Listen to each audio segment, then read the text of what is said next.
80 سے پڑھی.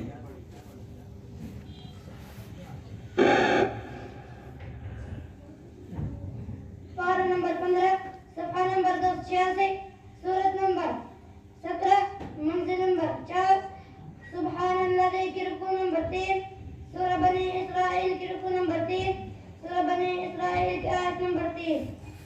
اعوذ باللہ من الشیطان الرجیم بسم اللہ الرحمن الرحیم ان ربک یبسط الرزق لمن یشاء ویقدر انه كان بعباده خبيرا بصيرا.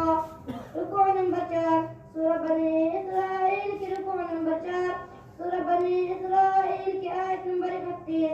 ولا تقتلوا أولادكم خشية إملاق نحن نرزقهم وإياكم إن قتلهم كان خطأ كبيرا.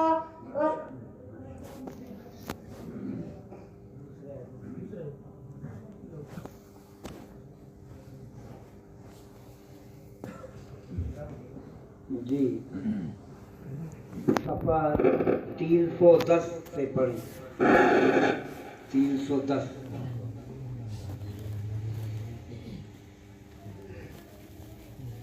پارہ نمبر 16 صفحہ نمبر 310 سورت نمبر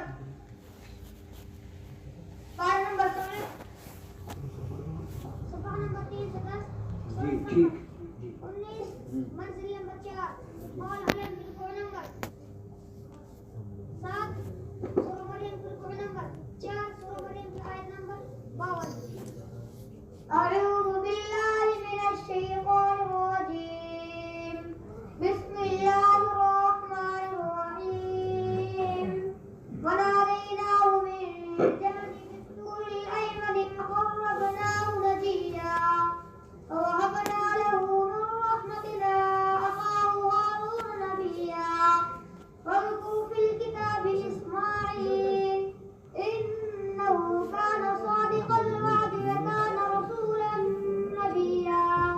وكان يأمر أهله بالصلاة والزكاة وكان عند ربه مرضيا. واذكر في الكتاب إدريس إنه كان صديقا نبيا ورفعناه مكانا عليا. أولئك الذين أنعم الله عليهم من النبيين من ذرية آدم وممن حملنا مع نوح ومن ذرية إبراهيم وإسرائيل وممن هدينا واجتبينا.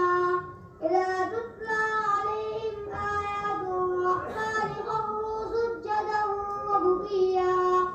وخلق من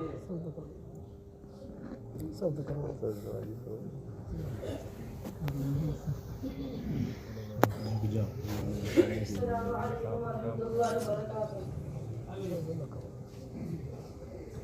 صفحہ 240 سے پڑھی. صفحہ 240.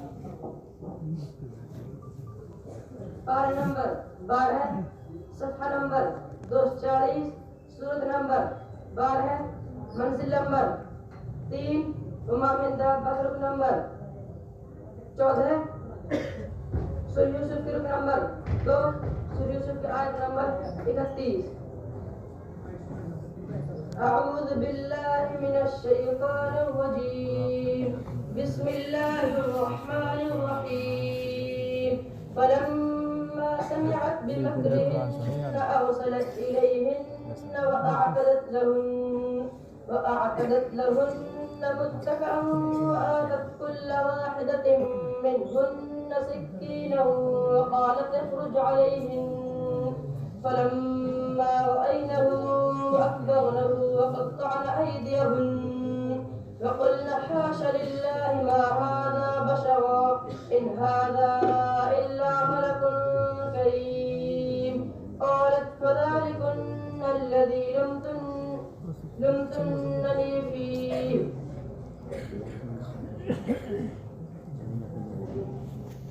قالت فذلكن الذي لمتنني فيه ودق وقد